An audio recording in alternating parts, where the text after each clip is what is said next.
The CIA has determined that a majority of cases of the mysterious neurological illness known as Havana Syndrome were not caused by a foreign adversary. Olivia Gazis was one of a handful of reporters briefed on the report yesterday, and she joins us now with some new details. So, Olivia, Anne-Marie and I were talking about this earlier. We were sort of scratching our heads about this. So just for context, explain to our viewers, when did the first instances of Havana Syndrome occur, and what were those symptoms that people experienced? Sure. So the public has been aware of this thing called Havana Syndrome since at least 2016, which is when U.S. diplomats and intelligence officers who were stationed at the U.S. Embassy in Havana, Cuba, first started reporting feeling ill. Canadians were among that group, too. And the symptoms can vary, but they include things like nausea, dizziness, these really intense headaches, cognitive difficulties. And they tend to be preceded by this sensation of feeling heat or pressure in your head. And some victims have even said that they could sort of step off the X or leave a room and make those feelings subside.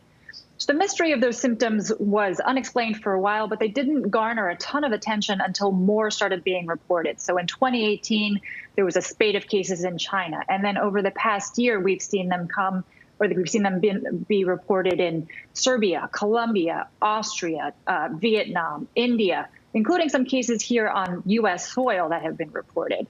And so that really got the attention of the agencies where personnel were feeling sick and ultimately of the federal government. So early on in this administration, the Biden administration launched this big multi-agency effort to encourage employees who suspect that they have had these symptoms to report those cases. And they've been crunching all of those numbers and really importantly, connecting some of these people who have been feeling so sick to medical diagnosis and care.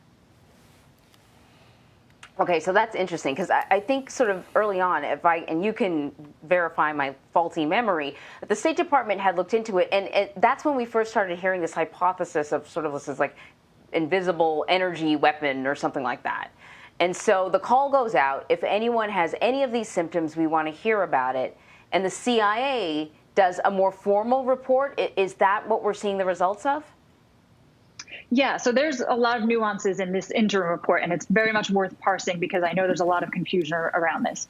So the CIA has approached this from an intelligence standpoint, right? And so based on an analysis of these now 1,000 plus cases that have been reported by U.S. personnel, they've said that it is unlikely that there is an adversary or other nation state, including Russia, which had been sort of the informal, unofficial prime suspect in a lot of these cases, that it's unlikely that it is waging some sort of mass global campaign secretly targeting U.S. officials with weaponry or some other technology.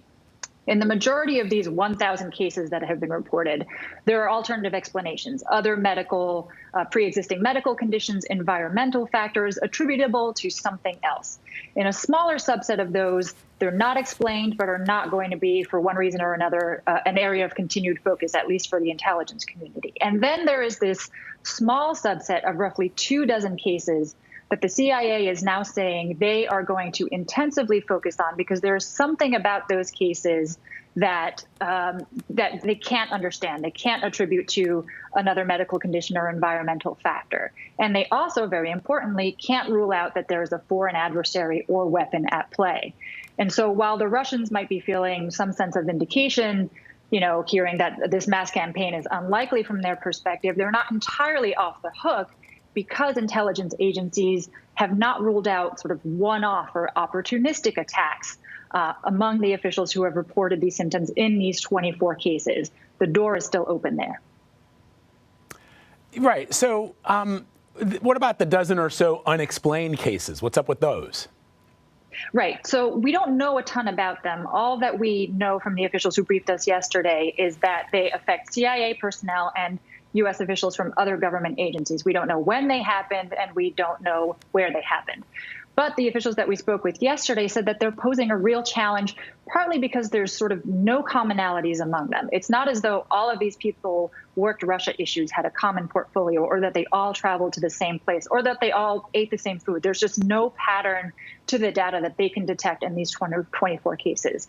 So they're effectively now going to recrunch these numbers, turn around the stones again 360 degrees to see if they can unearth something new. They're going to continue collecting intelligence to see if these particular cases can help them create new leads that will explain what is at play here.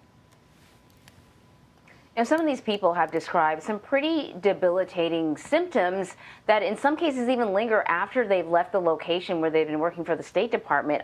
I'm wondering how they're reacting to the CIA's assertion that, a large portion of them were just kind of, regular health problems. Mm-hmm.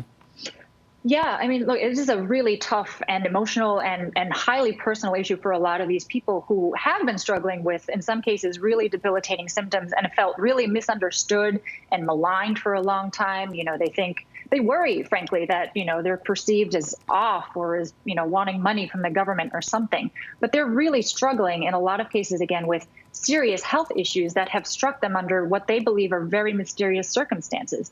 So they are responding to this interim report with, what I would say is a mix of disappointment, concern, and in a lot of cases, anger, because some of them feel like just as they were getting this validation from the government, from the agencies, from the Congress, from the public, that they were really suffering from something real and that there might even be something nefarious afoot, that rug was sort of pulled out from under them. And these cases, the majority of them are attributable to something else. So they are really emphasizing, look, think of this as an interim report. This is not the final word. This is one agency's view. Continue other investigations because they don't feel that they're getting all of the answers here. All right, Olivia, thank you very much. So if you'd like to read more of Olivia's reporting, you can do that right now. Just head on over to cbsnews.com/Havana Syndrome.